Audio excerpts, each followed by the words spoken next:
વડોદરા મહાનગર ભારતીય જનતા પાર્ટી દ્વારા જળશક્તિ અભિયાન કાર્યક્રમનું આયોજન કરવામાં આવ્યું હતું। વડોદરા શહેર ભારતીય જનતા પાર્ટીના અધ્યક્ષ ડોક્ટર જયપ્રકાશ સોનીની અધ્યક્ષતામાં આ કાર્યક્રમ યોજાયો હતો। શહેરના કારેલીબાગ વિસ્તારમાં અંબાલાલ પાર્ક ગ્રાઉન્ડ પાસે સ્કાય હાર્મોની એપાર્ટમેન્ટની બાજુમાં આ કાર્યક્રમનું આયોજન કરવામાં આવ્યું હતું કે જ્યાં વડોદરામાં સૌપ્રથમ સ્પોન્જ પોન્ડનું ઉદ્ઘાટન કરવામાં આવ્યું અને સાથે સાથે હોમ કમ્પોસ્ટ કિટનું પણ વિતરણ કરવા માટેનો આ કાર્યક્રમ રાખવામાં આવ્યો હતો, જેમાં ભારતીય જનતા પાર્ટીના આગેવાનો, અગ્રીમ નેતાઓ અને કાર્યકર્તાઓ મોટી સંખ્યામાં ઉપસ્થિત રહ્યા હતા। આ કાર્યક્રમનું જ્યારે આયોજન કરવામાં આવ્યું હોય, મોદી સરકારને 11 વર્ષ પૂર્ણ થયા છે, તેના જ સંદર્ભમાં આ જળશક્તિ અભિયાન માટેનો કાર્યક્રમ રાખવામાં આવ્યો। આપણને બધાને થાય કે જ્યારે રેઇન વોટર હાર્વેસ્ટિંગ કરતા હોય તો સ્પોન્જ પોન્ડની જરૂરિયાત શું છે? સ્પોન્જ પોન્ડ એટલા માટે કે આ જે વિસ્તાર છે ત્યાં થોડો વરસાદ પડે અને રોડ પર 1-2 ફૂટ પાણી ભરાઈ જાય છે। ઓફકોર્સ વરસાદી ગટર તો છે જ, પરંતુ એ વરસાદી ગટરની વહન શક્તિ કરતા વધારે પાણી આ વિસ્તારમાં આવે છે અને સામે રહેતા લોકોના ઘરમાં આજે સાંજે બેઠક છે, એની અંદર પણ કાઉન્સિલરશ્રીઓ સાથે વાતચીત કરવાની છે। તો આપણે આ કાર્યક્રમનો શુભારંભ કરી રહ્યા છીએ। વડોદરા જળ સંચયની અંદર ખૂબ જ આગળ હતું, પણ હમણાં કેટલાક સમયથી આપણે જે અભિયાન લીધું છે એમાં ક્યાંક ક્યાંક ત્રુટી રહેલી છે અને પૂરી કરીને જળ સંચયની અંદર પણ નંબર 1 બનીએ એવા પ્રકારનું કામગીરી આપણે જળ સંચયમાં પણ કરવા માંગીએ છીએ। એટલે વડોદરા મહાનગર ભારતીય જનતા પાર્ટી દ્વારા પ્રતિકાત્મક આજે આ સ્પોન્જ પોન્ડ અને વિતરણ જે કરવાનું છે એ પ્રમાણે આપણે કાર્યક્રમો કરવા જઈ રહ્યા છે। આગામી દિવસોમાં આપણે આપણા વોર્ડની અંદર, આપણા વિસ્તારમાં, આપણી સોસાયટીની જેથી આ વિસ્તારમાં જે પાણી ભરાય છે એ સમસ્યાથી દૂર થાય। આ સ્પોન્જ પોન્ડમાં બેઝિકલી એક્વિફર સુધી અમે એક રેઇન વોટર હાર્વેસ્ટિંગનો બોરવેલ કર્યો છે। સાથે સાથે જ્યાં પાણી ભરાય છે ત્યાં 2 કેચપીટ બનાવી અને એ ભરાતું પાણી તાત્કાલિકમાં અહીંયા આવે અને આની સાથે જે બીજી વ્યવસ્થા છે કે સ્પોન્જ પોન્ડ કરીને આ જે ભરાતું પાણી છે એ ચોખ્ખું એટલે ફિલ્ટર થઈને બોરમાં જાય, જેથી આ બોર પણ ચોક ના થાય વ્યવસ્થા ડેવલપ કરી છે। સાથે સાથે આ ઊંડો પોન્ડ છે એટલે આજુબાજુના નાના છોકરા રમતા કે કોઈ ગાય કે એવું કોઈ જાનવર ના પડે એટલે આને ચારે બાજુ ફેન્સિંગ કરી અને આને સુરક્ષિત કરીને આ સ્પોન્જ પોન્ડનો આ વરસાદમાં મેક્સિમમ આ વિસ્તારનું પાણીની સમસ્યા પણ હલ થાય અને સાથે સાથે વરસાદ જે મોદી સાહેબે કેચ ધ રેઇનનો આપણને એક મંત્ર આપ્યો છે એ પણ શાંત થશે।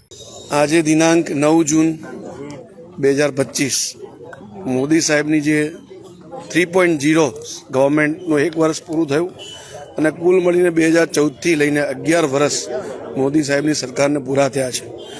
મોદી સાહેબનું વિઝન છે કે પ્રકૃતિને આપણે રક્ષણ આપવું જોઈએ, પ્રકૃતિનું જતન કરવું જોઈએ અને પ્રકૃતિ જ આપણને હંમેશા બચાવતી હોય છે। જે રીતે વૃક્ષની આપણે આંતરરાષ્ટ્રીય પર્યાવરણ દિવસે વૃક્ષ વાવીને શરૂઆત કરી છે, કુલ મળીને આ અભિયાન દરમિયાન 11,000 વૃક્ષો એ ભારતીય જનતા પાર્ટી વડોદરા મહાનગરના માધ્યમથી અમે કાર્યકર્તાઓના માધ્યમથી અલગ અલગ શહેરના સ્થળોએ રોપવાના છીએ। 1100 વૃક્ષ 5 જૂને રોપ્યા છે। આગામી દિવસોમાં 1100 સિંદૂર રોપીને સિંદૂર વન પણ બનાવવા જઈ રહ્યા છે અને કુલ મળીને 11,000 વૃક્ષોનું રોપણ અને એની માવજત કરવાની અમારા કાર્યકર્તાઓ જવાબદારી લીધી છે। એ જ રીતે જળ સંચય અભિયાન એ પણ બહુ મોટું એક વિઝનથી આ સરકાર કામ કરી રહી છે। આપણને ખ્યાલ છે કે વરસાદનું પાણી જો આપણે એનો બચાવ કરીએ તો એ પાણી આપણને બચાવી શકે એમ છે। આપણે પાણીની શોધ કરવા જવું ના પડે એટલું પાણી ભગવાન વરસાવતું હોય છે। આ વરસાદની કૃપા જ્યારે થતી હોય છે ત્યારે એનો સંચય કરવામાં આવે, એનું એક પ્રકારે એનું રક્ષણ કરવામાં આવે તો એ પાણી આપણને ખરેખર આગળ જતાં ખૂબ ઉપયોગી થાય એમ છે। એ જ પ્રકારનો એક ઉપક્રમ આ સ્પોન્જ પોન્ડ આ વિસ્તારની અંદર થોડા વરસાદની અંદર 1-1.5 ફૂટ પાણી થઈ જતું હોય છે। આ સ્પોન્જ પોન્ડના માધ્યમથી એ પાણી આપણે ભૂગર્ભમાં લઈ જઈ શકીએ છીએ અને પાણી અહીંયા ઓછું પણ ભરાય અને પાણી ભૂગર્ભમાં જશે તો ફરી પાછું મનુષ્ય જાતિને કામમાં આવે। એ પ્રકારનું એક ઉત્તમ કાર્યનો શુભારંભ આજે કર્યો છે અને કુલ મળીને મહાનગરની અંદર દરેક સોસાયટી એપાર્ટમેન્ટ્સ બધી જગ્યા પર આવા જળ સંચયના સ્ટ્રક્ચર બને એવા પ્રકારનો અભિયાનનો પ્રારંભ આજથી થવા જઈ રહ્યો છે.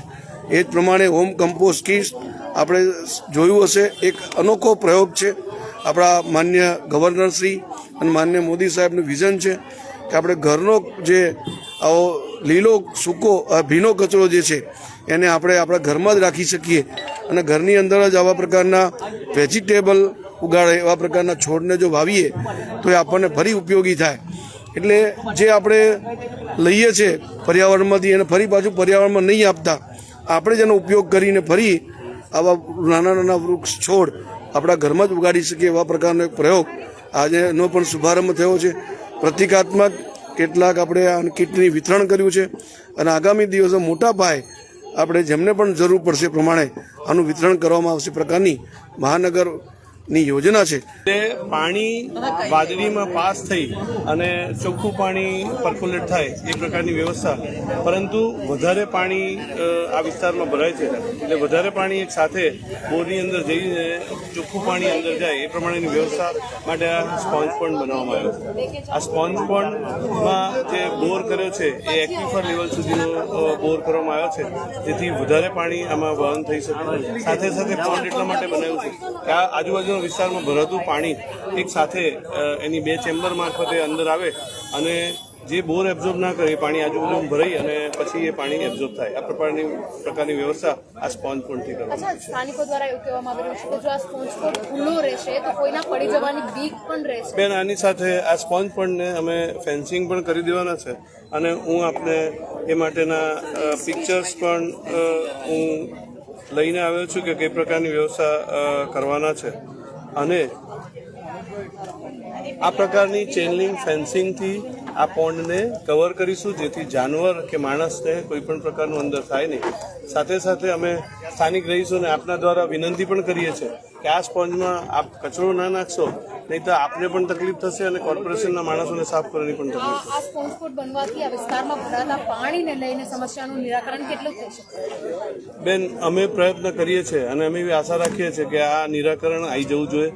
આ સ્પોન્જ પોન્ડની સાથે જે અમે ચેમ્બર બનાવીશું એ વરસાદી ગટર સાથે પણ કનેક્ટ કરેલી છે, એટલે જે ઓવરફ્લો પાણી છે એ વરસાદી ગટરમાં બી જશે તો મહદઅંશે આ સમસ્યાનું નિવારણ આવશે. સાથે સાથે એક બીજું જે અમે આજે ઓર્ગેનિક વેજીટેબલ કમ્પોસ્ટ કીટ આપી છે, એ વેજીટેબલ કમ્પોસ્ટ કીટ શહેરની ગૃહિણી માટે જેની પાસે જગ્યા નથી, એક પીપળામાં ગાર્ડન બનાવી અને પોતાના ઘરનો કિચન વેસ્ટ કમ્પોસ્ટ કરવા તરફ જાય તો ઘરમાં ચોખ્ખું ઓર્ગેનિક શાકભાજી મળે અને સાથે સાથે કચરાનો નિકાલ પણ પોતાના ઓર્ગેનિક વેસ્ટનો નિકાલ જાતે કરી શકે, એક પ્રકારની વ્યવસ્થા છે.